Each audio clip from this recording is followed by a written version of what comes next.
ماما من مجبورم که بیای ببرم تو اتاقم درمانش کنم. چرا مجبوری؟ مگه من چمه که تو مجبور شدی؟ چون که تو نمیای.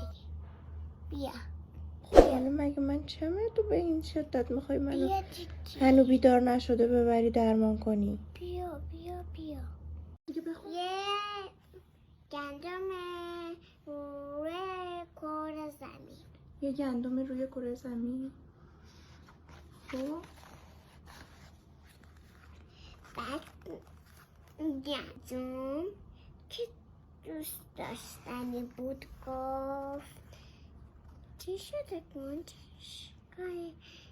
درست میخونی چی جون؟ قشنگ ما شنیدیم که یه دختری روی کره زمینه. گندم من امروز میخوام کتاب گندم رو درس بدم بهتون. بله بفرمایید.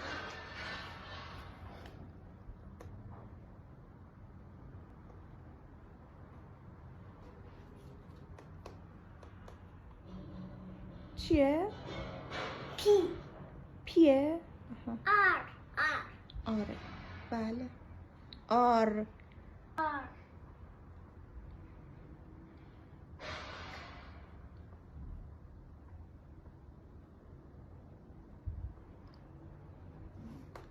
اون چیه؟ پی پی آ.